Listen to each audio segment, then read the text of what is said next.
Hello, I'm Jerry Scheidbach. I pastor Lighthouse Baptist Church in Santa Maria, California. I'm your brain masseur. I want to read something to you from Isaiah chapter 59. The Bible says, "And judgment is turned away backward, and justice standeth afar off.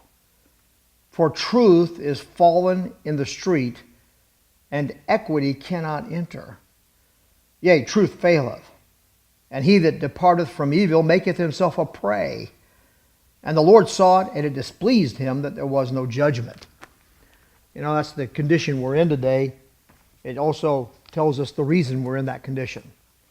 We're there because we've allowed truth to be cast off into the street.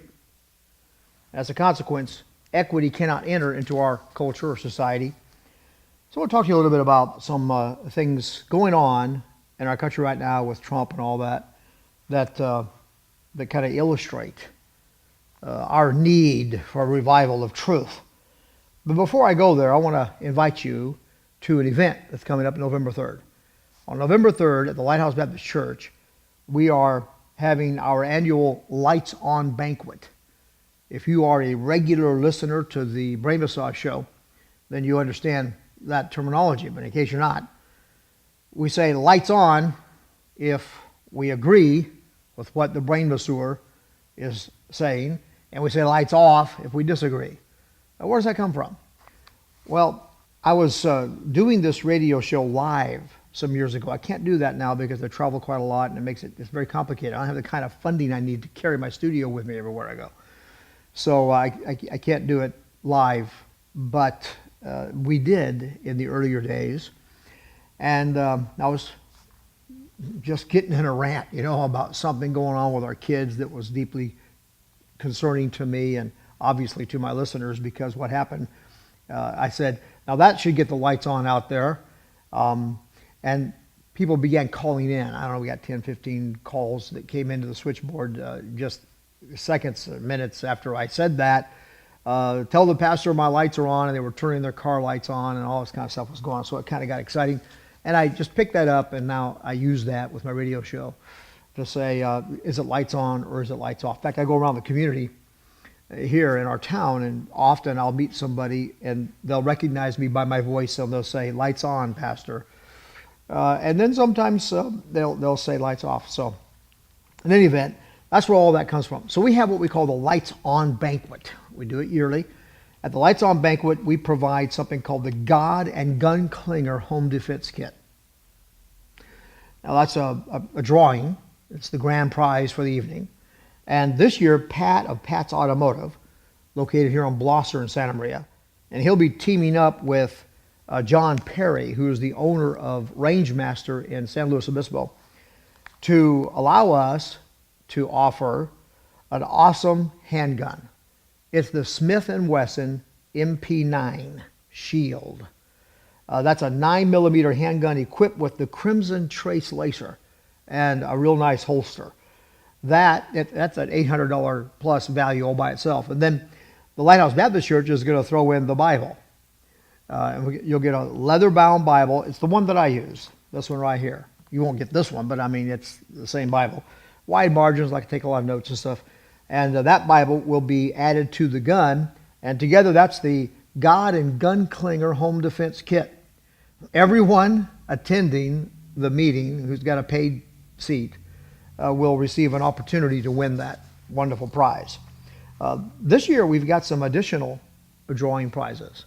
I can't mention them on media for reasons I don't want to take time to explain, but each of them is worth at least $200.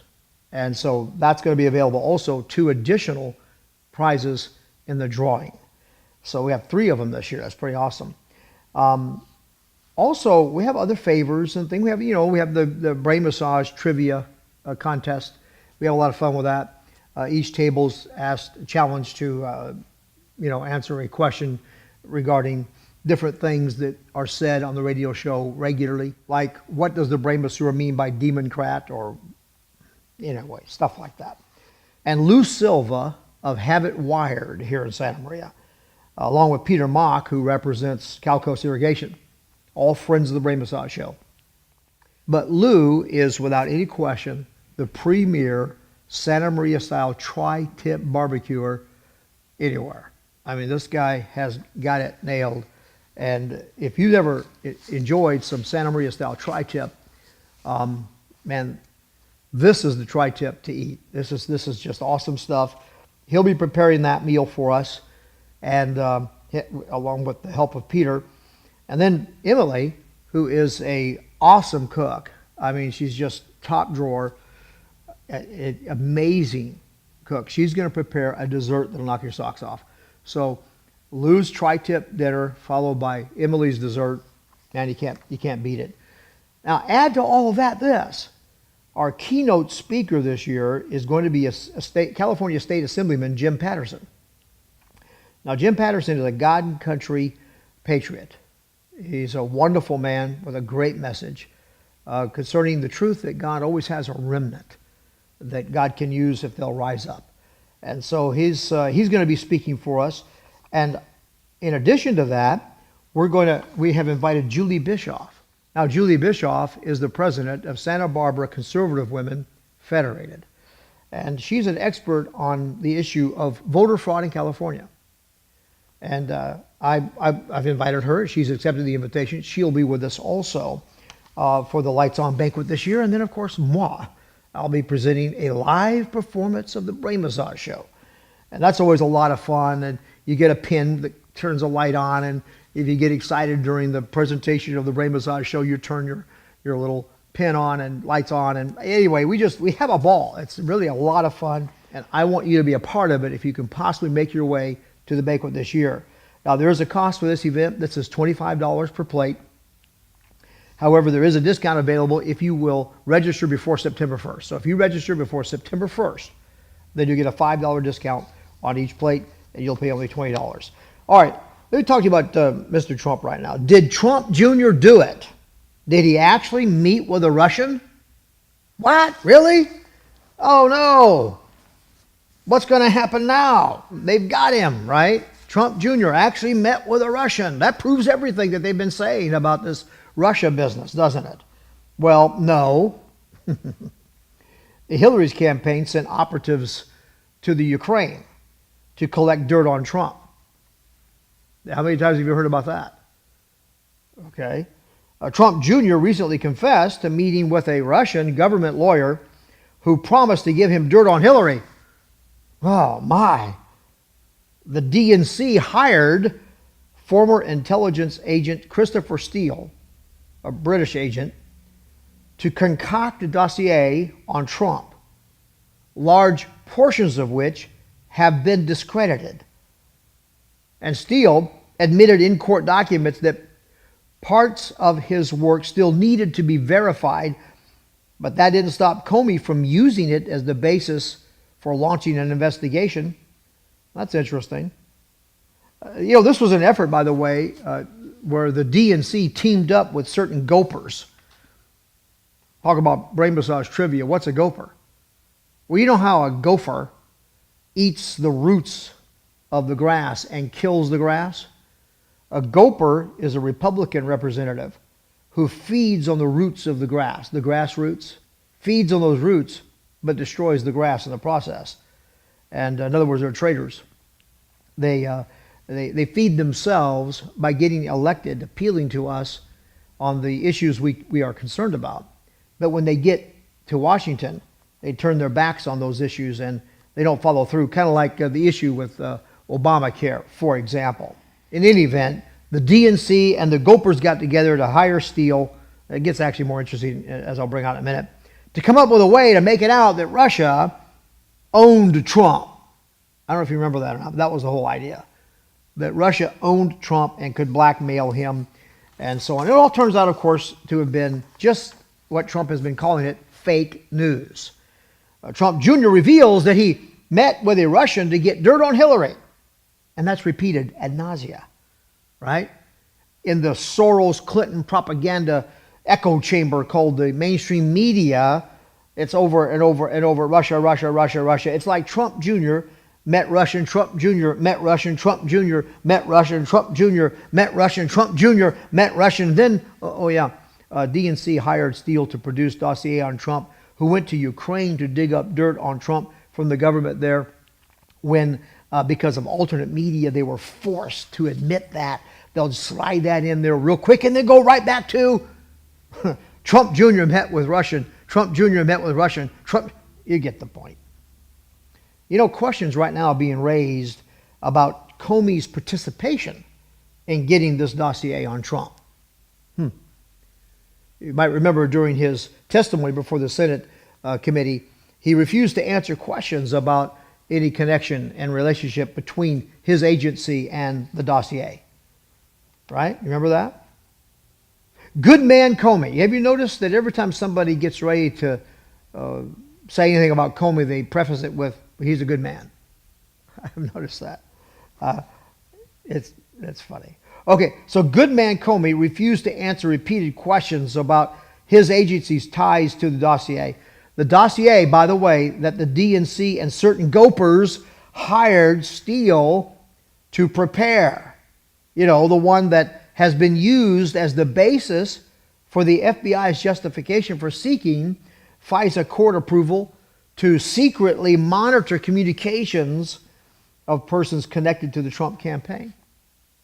This dossier that was used by the FBI to launch the investigation into allegations that Moscow and Trump were colluding together to unduly and inappropriately influence our elections. The dossier that has been debunked and proved to be fallacious, that misrepresented facts.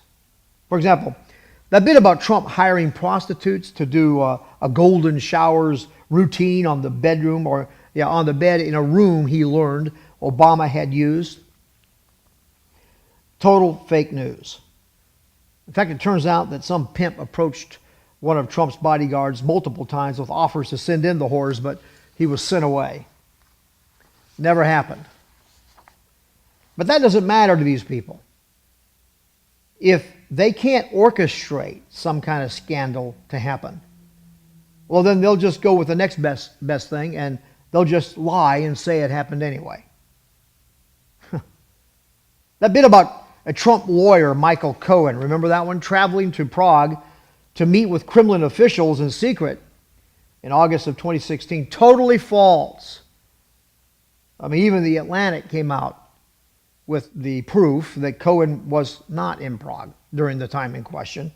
And when he surrendered his passport, and it shows that he had not been in Prague. So this is the dossier, literally manufactured by Steele from just rumors and really, made up news in the employ of the DNC and certain Trump-hating gopers. But did the FBI actually participate in putting this dossier together in any more direct way? When Comey was asked about the involvement of his agency in the manufacturing or in the production of this dossier, well, he refused to comment. Comey admitted, however, that when Trump asked him to consider investigating the origins of the salacious material, golden showers and all that nonsense in the dossier, Comey found a backbone and pushed back. Well, how about that? Comey was so weak, remember, he just didn't know what to do when Trump suggested that he consider dropping the investigation as being baseless. And poor widow, soft-spoken Comey, good man Comey, was so intimidated he didn't know how to handle that. But he found a backbone when it came down to standing up to Trump and saying, no, we're not going to investigate. We're not going to look into the origins of some of these rumors that are reported in the dossier. That's interesting, don't you think?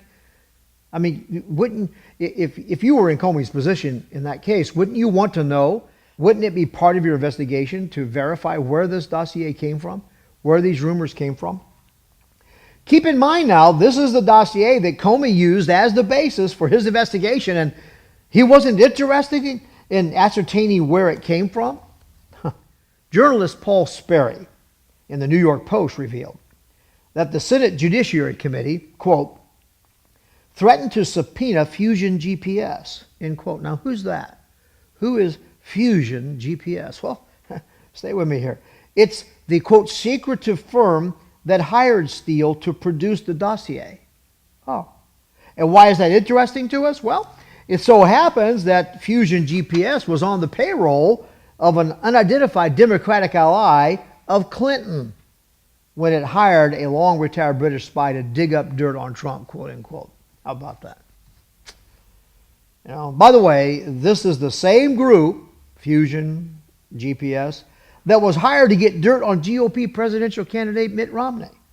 And this is the same group that was hired by the Clintons to investigate pro-life activists protesting the abortion promoting, baby part selling Planned Parenthood. Key co-founder and partner in the Fusion GPS firm was a Hillary Clinton donor and sponsor. Go figure. And by the way, these things are not allegations. These things are stipulated in the record. So let's see. Good man, Comey, uses a dossier prepared by a retired British spy hired by Fusion GPS, connected very directly to Hillary's campaign, to go to the Ukraine and dig up dirt on Trump. And that, you know, the mainstream media is just like, look the other way. And they've spent almost a year now pounding this whole bit about Trump colluding with Russia to influence our elections. It's just amazing. Trump Jr. gets a call from someone he knows who informs him that there's this Russian woman who has dirt on Hillary and wants to meet him. So Trump says, well, okay, let's set up a meet. They do. And so he meets with her. And she offers him nothing on Hillary. She wants to talk about some law that offended the Russians because it implicates Putin in a suspicious death of a political dissident in Russia a while back. You know, the Ruskies these days, they want to put some distance between them and that sort of thing, you know. Trump says good day and he goes about his business. Now, that's very interesting to me because this mysterious woman, this Russian woman lawyer, was denied a visa to enter the country. Did you know that? So Obama's Department of Justice, Loretta Lynch, famous for her tete-a-tete on a tarmac with Clinton, we won't go there right now, gave her a special pass to enter the country for extraordinary circumstances. But then she busies herself with all kinds of business outside the parameters of the extraordinary circumstances, right? The circumstances that were used to get her into the country. So in other words, her real reason for being here was hidden. And she sets about to target key. And so she sets about to target key Republicans that can be embarrassed by it being found out that they met with a Russian. And during a time, by the way, when the DNC wanted to suggest Trump was in bed with the Russians. All right. We're going to wrap this up, but here's the point. The point of all this is to keep throwing so much muck and mud at Trump and his administration that they become distracted from advancing the very, very excellent agenda he laid out for us in his campaign. And you know what? I believe Russia's right about something. I believe this business also provides cover for the weak-kneed, whiny gopers who hide their inaction on key things Americans want done by, you know, just because of the smoke that's been blown up with all this nonsense about Russia. So they're able to put off acting seriously on that thing. You know, for example, let me tell you something. It's interesting that when Obama was president, the GOP Congress, they were able to pass a simple, straightforward repeal Obamacare bill, didn't they? They could do it when they knew that Obama would veto it. Now they've got a president in there who would sign it, and all of a sudden they can't find a way to send a simple, direct repeal bill to the president. What does that tell you? My friends, it tells you that we are in the condition of Isaiah 59, verse 14. Because we've cast truth to the street, equity can't get in. It's lies, lies, lies, lies. I'm sick of the lies. I'm sure you are sick of the lies. What has to happen is that God's people need to pick the truth up out of the street where so many of God's people have thrown it. And then being filled with the Spirit, go forward swinging the sword of the Spirit, which is the Word of God. And Jesus said, thy word is truth. That's the answer, my friend. The Bible says the church is the pillar and ground of the truth. Now, not all churches are serving that today, are they? You need to find yourself this weekend, this Sunday, into a Bible-believing, Bible-preaching church. That's the answer. I hope you'll heed it. God bless you. God bless America. And I'll see you in church.